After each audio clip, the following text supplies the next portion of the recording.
여러분들 세미나 오면은 사실 이런 얘기를 많이 해요. 개발하다 보니까 이런 문제가 부딪혔더라. 이런 걸 해결해야 된다. 이런 얘기. 네. 말씀을 들어보니까 모든 어플리케이션에서부터 클래스에서부터 시작을 하면 될 것 같은데. 네. 그렇지 않은 경우도 있는 건가요? 아니요, 대부분 여기서 시작해요. 많이. 다만 매니페스트에 등록을 해주셔야 됩니다. 보시면 매니페스트를 잘 보시면 글자가 잘 안 보이시죠? 시력들이 좋으시죠? 예. 저는 시력이 나빴어요. 제가 요 소체를 별로 안 좋아하고요. 제가 좋아하는 소체는 따로 있어요. 프로그래머들이 되게 좋아하는 소체가 있거든요. 그냥 버다나라고요. 여러분들도 굉장히 좋아하시게 될 소체예요. 진짜 잘 보여요.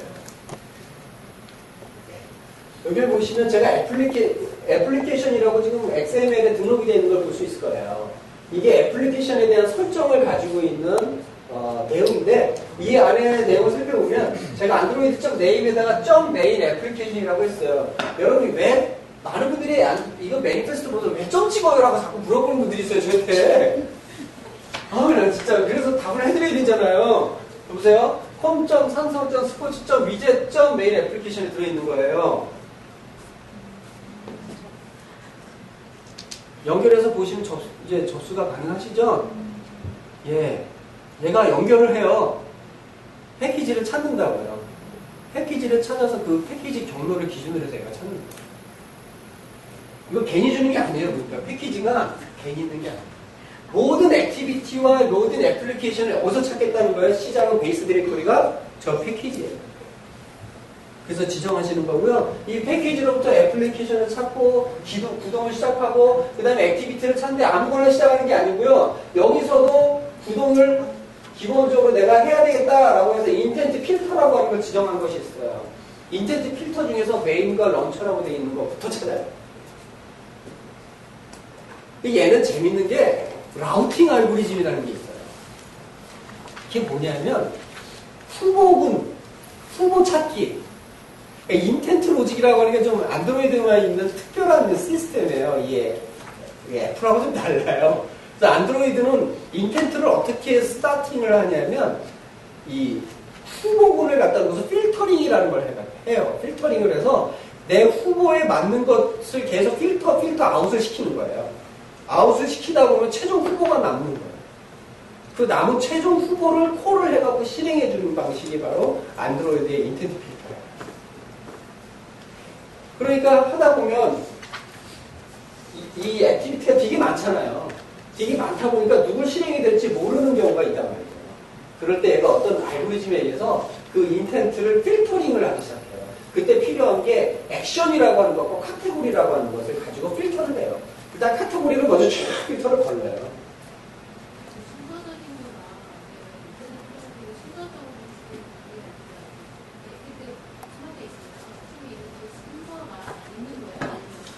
그게요. 이제 여러 가지 방법이 있어요. 명시적으로 내가 액티비티를 호출할 때는 명시적인 호출이기 때문에 다 제껴놓고 걔만 남게 돼 있어요. 근데 묵시적으로 호출할 때는 문제예요. 묵시적으로 호출하면 기본적으로 이 액션도 내가 설정할 수 있고 카테고리도 설정할 수 있거든요. 묵시적으로 호출할 때. 그리고 또 인텐트 필터에다가 내가 이런 필터를 가지고 내가 호출하겠다라고 하면 그 중에 후보군에서 찾아갖고 얘가 필터링해서 실행을 해주거든요. 그런데 묵시적인 경우는 URI라고 하는 게 있어요. 인텐트 URI라는 게 있어서 그 URI를 통해서 또 걸러내요.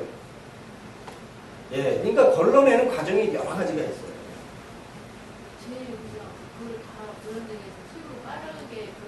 그렇죠. 네, 네, 내부적으로 그런 계산하는 로직이 있는 거죠. 네, 그렇죠. 네, 그렇죠. 그런 로직이 있겠죠. 근데 가장 빠르게 호출할 수 있는 방법은 명시적으로 호출하는 거예요. 야, 너 실행해. 이렇게 지정해 놓지 않겠어요. 그렇죠? 너네 중에서 만든 놈 실행해라고 하는 거 하고 네가 실행돼라고 하는 거는 차이가 있겠죠. 그래서 여러분들이 액티비티 새로 만들면서 많은 분들이 자꾸 에러 많이 나요 하시는 분들 되게 많았을 거예요. 그 에러 많이 나는 분들 중에 대부분의 그 오류의 원인은 바로 이 액티비티를 제대로 매니페스트에 등록하지 않은 경우가 굉장히 많고요. 잘못 등록한 경우도 여기 해당합니다. 네. 그리고 여기에 또 유지스 퍼미션이라는 게 있는데 이거가 소리를 발생시키는 대표적인 케이스예요. 이 퍼미션이 없이 특정한 기능을 쓰려고 할 때 소리가 나는 경우가 있어요. 예를 들면 저 아까 카메라 기능 이용한 거 보셨죠? 그 카메라 기능을 이용하려면 유지스 퍼미션에 가보면 이 카메라라고 하는 게 있어요. 카메라를 사용할 수 있도록 허용해라 이런 뜻이에요. 그럼 얘는 뭘까요? 인터넷에 접속하게 해달라. 그러니까 내 앱이 인터넷을 통해서 네트워크를 가지고 통신할 수 있으려면 저거를 해야 돼. 안 그러면 익셉션이 나요. 근데 이 안드로이드는 재밌는 게 익셉션을 핸들링 안 해주잖아요. 그러면 죄송합니다. 또 나가요.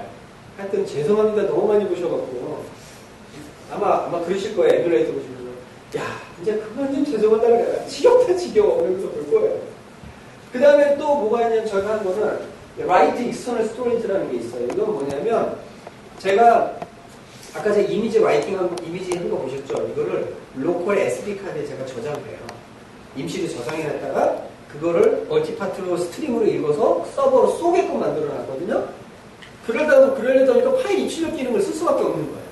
그래서 파일 입출력 기능을 사용하기 위해서는 또 이런 권한도 또 줘요. 그냥 매니페스트가 먼저예요. 여러분들이 뭔가 프로젝트에서 새로운 걸 작업하기 위해서는 먼저 매니페스트에서 해당 설정들을 확인하시고 들어가죠. 이거 너무 무시하고 들어가면 안드로이드가 정체불명의 오류들을 계속 내는 거예요. 나는 소개한 일 없는데 그래서 그런 부분들을 많이 해결해서 들어가야 된다라고 하는 걸 주의하시고요. 어떤 분들이 질문을 해주셨더라고요. 액티비티와 뷰의 관계는 어떤 것이냐? 그게 이렇게 궁금하셨나요? 네. 액티비티의 역할은 뭘까요? 액티비티 역할은 안드로이드에서 한 번에 보여주는 하나의 화면을 담당하죠. 근데 재밌는 건 액티비티는 뷰가 아니야. 액티비티 자체가 화면에 보이는 건 아니라는 거예요. 액티비티가 일종의 화면에 보여주는 레이아웃과 뷰들을 관리하는 역할을 하는 거지 걔가 보여주는 건 아니에요. 하지만 액티비티 인스턴스는 메모리에 떠 있겠죠. 그죠? 메모리에 액티비티 인스턴스가 떠 있으면서 내가 화면상에 떠 있는 걸 계속 뭐 하는 거예요? 매니지먼트. 그래서 처음에 여러분들 액티비티를 띄웠을 때 on create 하면 책 보면 여러분 액티비티의 일생 그러면서 혹시 공부하신 기억 나세요? 네, 액티비티의 라이프 사이클. 수명이 뭐 처음에 시작이 돼갖고 이게 무슨 사람 인생과 이제 무슨 라이프 사이클을 뭐 죽을 때까지 나와 있어요. 네. 멈췄다가 다시 실행했다가 왜 액티비티가 왜 그런 역할을 하게 되냐면 액티비티가 하나에서 다른 액티비티를 프론트로 띄우면 기존 액티비티가 뭐 하고 있겠어요? 멈춰 있겠죠. 포즈하지 않겠어요? 멈춰서 기다리고 있다가 다시 자기가 프론트가 되면 다시 리줌 하겠죠. 예. 그런 상태로 액티비티가 스테이터스가 계속 변해요. 액티비티는. 자신이 어떤 상태가 계속 변한다. 그래서 그 상태 변화에 대한 정보를 Saved Instance State라고 하는 곳에서 발견해요. 건드리라고. 셀 콘텐트 비유를 하게 되면 얘가 어떤 메소드를 가지고 어떤 메소드냐면 레이아웃 인플레이터라고 하는 게 들어있어요. 기본적으로 액티비티에는 레이아웃 인플레이터라고 하는 게 들어있어서 그 레이아웃 인플레이터가 특정한 리소스를 통해서 그 특정한 레이아웃 리소스를 읽어들여서 거기에 있는 XML을 파싱해갖고 분석해갖고 해당하는 내용의 뷰들을 생성해서 생성된 뷰들을 화면에 얹히는 역할을 합니다. 근데 안드로이드는 아이폰하고 좀 다른 게 뭐냐면 화면에 배치하는 방법이 좀 다른데요. 안드로이드는 부모로부터 물려받은 공간을 나눠서 쓰는 구조예요.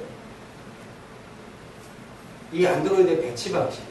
그래서 나는 여기서 다 채워서 쓸래. 뭐 아니면 내가 랩핑하고 있는 것만 딱 웹 콘텐츠 할래. 내가 픽셀을 얼만큼 쓸래. 픽셀도 정말 웃겨요. 여러분 안드로이드로다가 했을 때 실무하고 이론하고 너무 다른 게 많아요.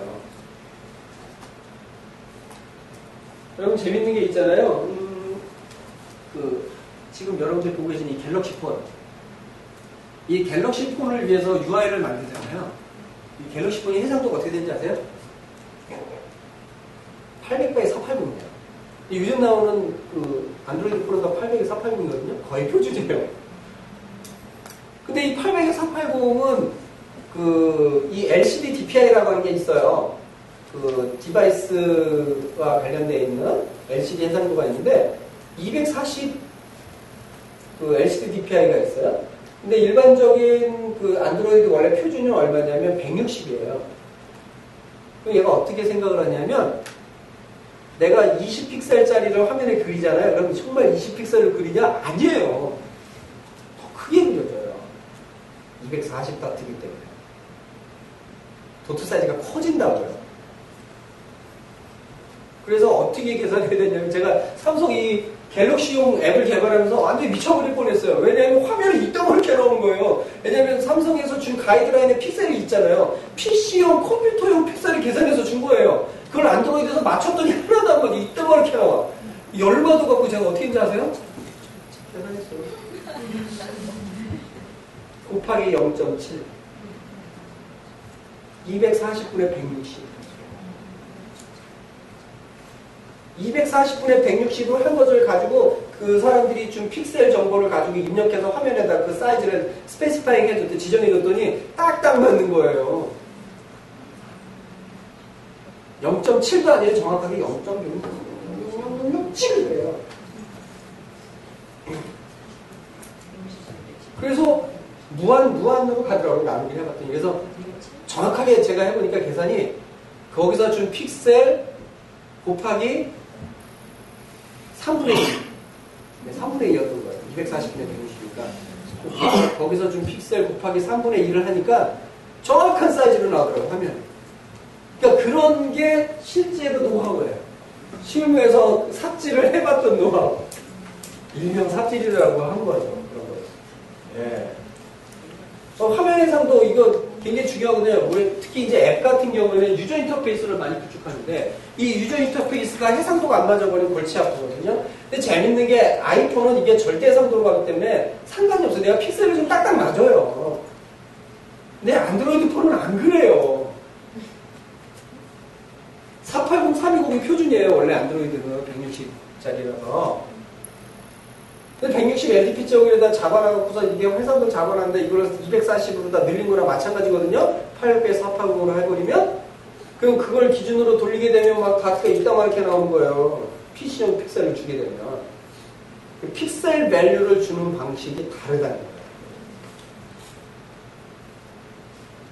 그거 꼭 감안해야 돼요. 그래서 안드로이드에서의 좌표는요. 화면에 그릴 때 크기 디멘전은요. 소수 정도 돼요. 픽셀이 이게 정수로 딱딱 나눠지는 게 아니에요. 몇 점 몇 가지 돼요.